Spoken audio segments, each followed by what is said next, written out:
It was an ordinary Tuesday morning when my wife surprised me at work with a beautiful bouquet of flowers. At first glance, it seemed like a simple, sweet gesture, a rare but thoughtful surprise to brighten my day. I had no reason to think anything was amiss. After all, life had been steady, and our marriage, though routine, felt secure. The flowers sat proudly on my desk, a symbol of affection, and I couldn't help but feel a sense of pride. As the day went on, I texted her a quick thank you message, smiling at the thought of her thoughtfulness. Little did I know, this small, seemingly harmless act was the first step in a chain of events that would unravel everything I thought I knew about our life together. What followed would leave me questioning everything, and the flowers were just the beginning. When the flowers arrived at my office, the entire room seemed to brighten. The vibrant colors, the sweet scent, it was a momentary escape from the usual monotony of my workday. I smiled, feeling the warmth of the gesture. My co-workers immediately noticed and made their usual comments about how lucky I was, teasing me in a good-natured way.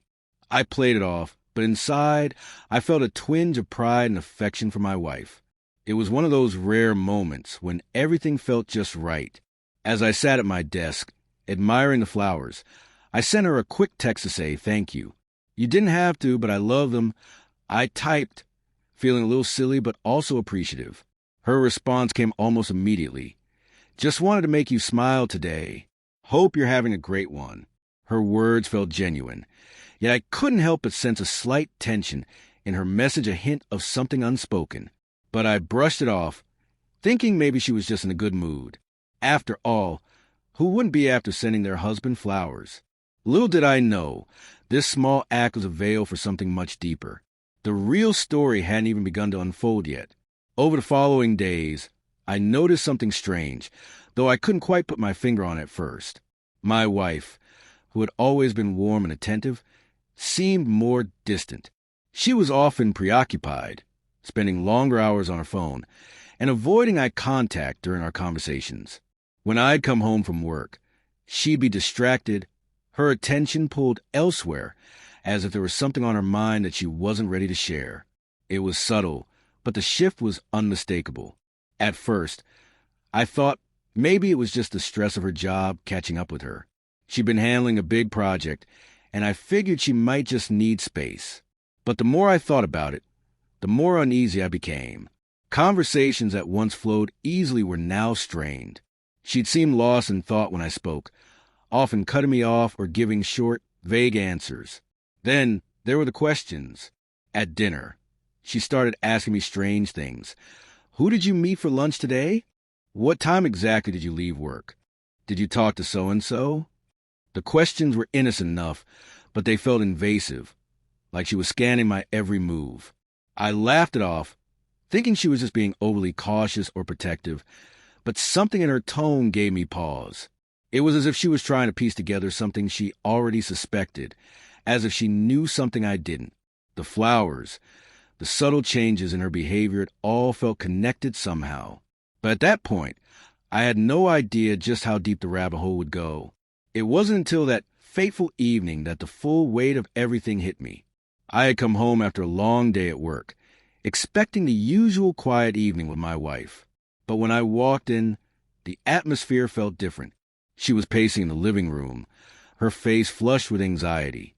She quickly stopped and looked at me, a mix of guilt and determination in her eyes. "I need to talk to you," she said, her voice trembling. The tone of her words sent a chill down my spine. I had never heard her sound like that before. "About what?"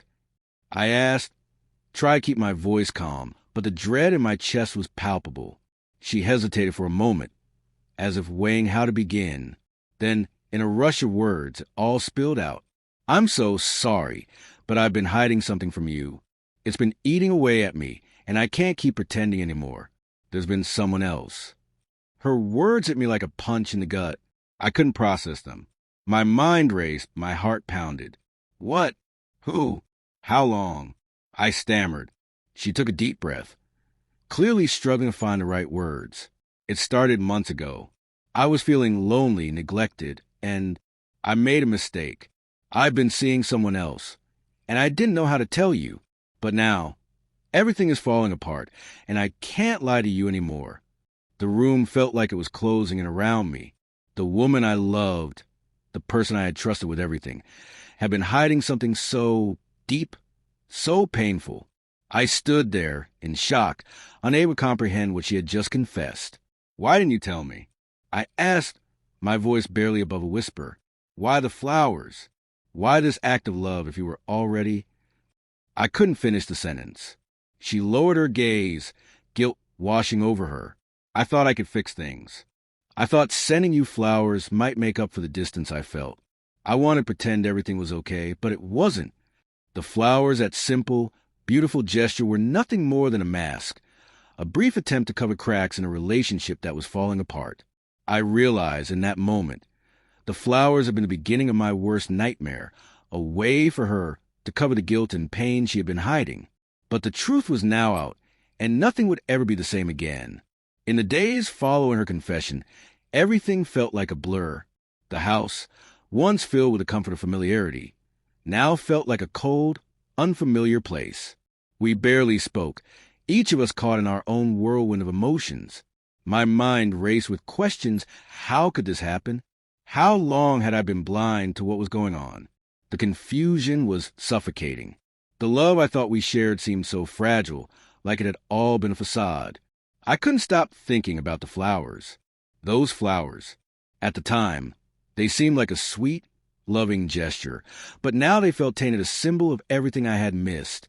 She had sent them to me just days before the truth came crashing down. Were they an apology in disguise?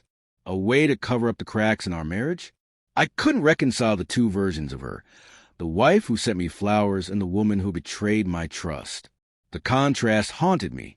I turned to friends for support, but it was hard to find solace. Some encouraged me to fight for our marriage. Others said it was time to let go. The one thing that everyone seemed to agree on was that this was my decision to make. No one could tell me what to do. It was up to me to determine if I could ever forgive her, if there was any chance of rebuilding what had been broken. But deep down, I knew something had shifted irreparably. Trust, once shattered, was almost impossible to piece back together. I found myself questioning everything.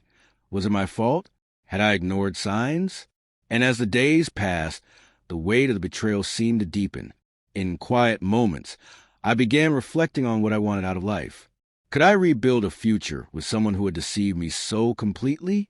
Could I ever look at her the same way again? The flowers, once a symbol of affection, had now become the painful reminder of a love lost and the painful journey ahead. As the days turned into weeks, I found myself stuck in a limbo of indecision. My wife and I barely spoke unless it was about logistics, where to pick up the groceries, what time to pick up the kids. But nothing deeper. The silence between us was deafening, each moment filled with a question I couldn't answer. Can I forgive her? Can we move past this? I knew I had to make a decision. I couldn't continue like this, trapped in a relationship that felt more like a memory than a future. But the decision wasn't easy. Part of me still loved her. That hadn't disappeared overnight. But the other part of me was hurt, angry, and betrayed.